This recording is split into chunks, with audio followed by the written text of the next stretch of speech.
Alright guys, today I stripped down the Warrior, took all the plastics off of it, you know, those ugly old gray plastics, sanded them all, masked them off a little bit with some crappy black tape because I didn't have masking tape, but I already painted the gas tank cover that slips over, you know, it just slips over, you pull off the cap, slip it over. Now getting ready to paint the back plastics, sanded them down good. Got them buffed really nice. Just finishing working on this guy. You know, all the faded stuff on here. It's actually decently smooth already, but I keep sanding that, so it's a work in progress. But I got some, this is the paint I'm using. Acrylic enamel, paint and primer, 2-in-1. Then blue for the backs.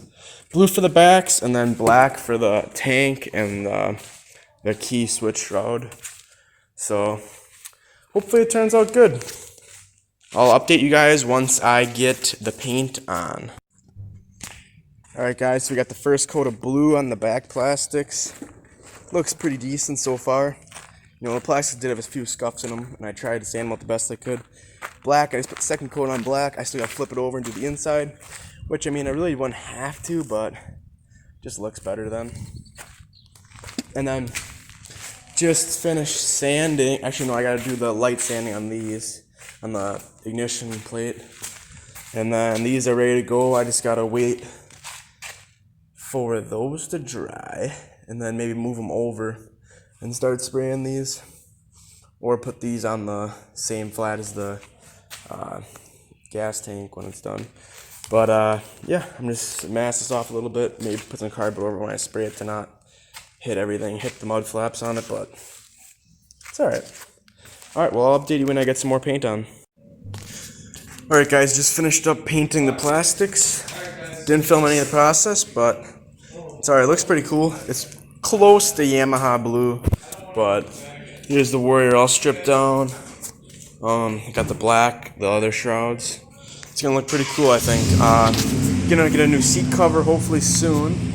I haven't really looked at eBay. I might paint my bars or get different bars, but we'll see when the time comes. Alright guys, here is the final product of the paint job on the Warrior. It actually looks pretty decent, so here it is guys. The blue and the black. Black nose cone and gas tank cover with blue front and back plastics. Looks pretty good. As you can see, I want to spray paint the heel guards, you know, sandblast and paint those. But pretty cool for the most part. Wish I wouldn't have gotten a red chain now, but that's alright. I can always get a new one. This is OE chain. Looks clean. I'm gonna buff up the rims because they're nice aluminum. Looks pretty cool though. Get a shot here. Nice blue and black. I was like, blue and black or red and black? I'm like, It was kind of red before. I wanted to go blue, so doesn't look too bad. Get a cinematic shot right now.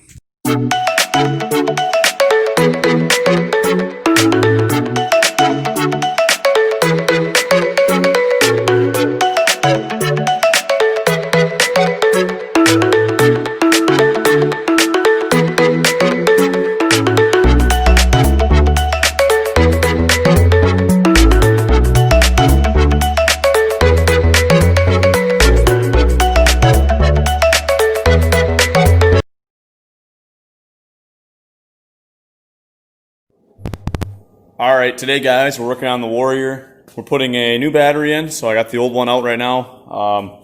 New battery is over there on the charger. I think I paid like $40 something on eBay for it. Should be the right size. Battery before this one was like a really small little one and didn't have the right cold cranking amperage. So we got the right battery for it. We're also replacing the starter because we kind of diagnosed it. Pretty sure the brushes are worn out and it only works half the time and turns over really slow. And I had 12.3 volts at the starter and it still wasn't turning over the best.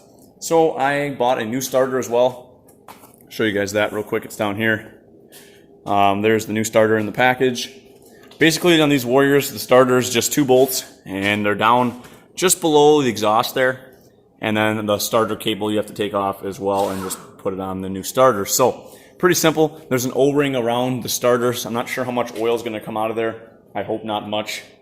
And hopefully the oil, because we didn't run the engine, so hopefully the oil is kind of settled in the bottom of the engine and we won't have any issues. But, you know, I'm always up for surprises. I can't remember the last time I put a starter in, if oil came out or not. I think maybe a little bit, but we'll see when that time comes.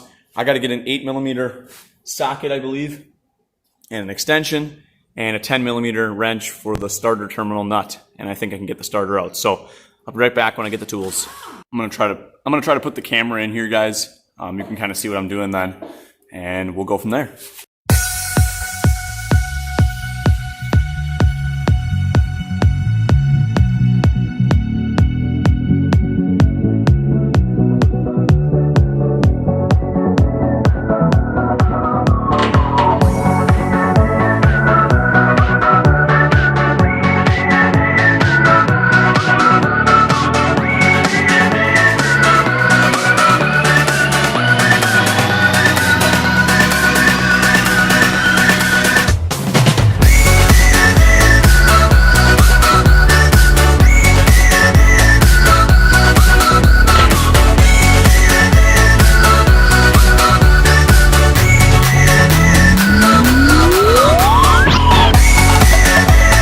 Alrighty guys, you can kind of see a little bit better here. You can see the starter clutch gear kind of down there. And then the mounting holes you can kind of see too. So here's the new starter right here. I put a little bit of lubricating oil just around the O-ring so it's not dry when we try to push it in there. And I'm pretty sure you do have to line up the spline kind of with the starter clutch gear. So it may take a few tries and you might have to rotate the starter motor a little bit just to get it to line up.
Maybe you guys could see that, maybe you couldn't, but there's what the finished product is right in there.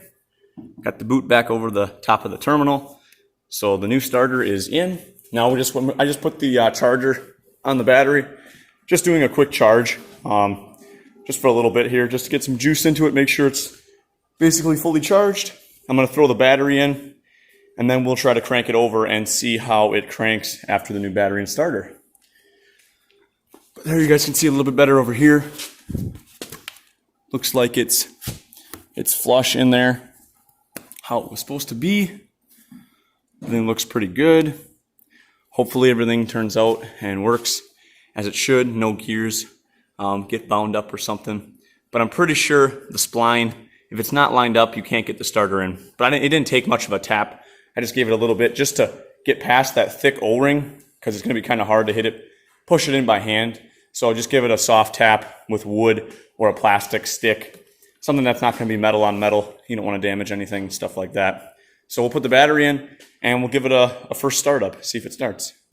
Alrighty guys, we're just reinstalling the new battery. I'll get you in here a little bit closer so you guys can see. But you always want to put the positive cable on first when you're putting a new battery in. So we're going to do that first.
Alrighty guys, we got the negative terminal finally.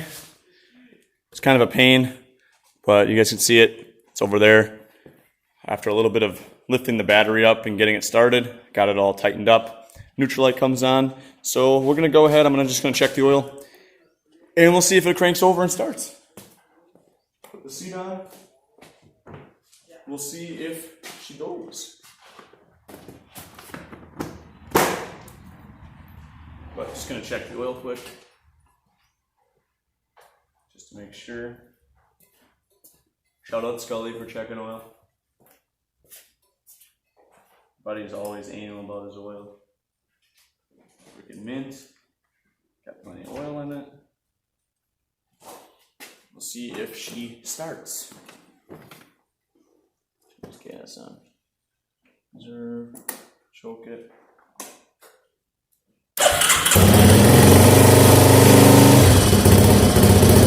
Much better. Much better crank. Sweet. Thing cranks like a dream now. Sweet. Thing cranked over like way faster than it ever cranked before in its life, so that is good. Perfect. The only reason it died, guys, is just got to let it warm up on choke a little bit. I just wanted to see if it started. So, successful starter and battery installation in the Warrior. Went well.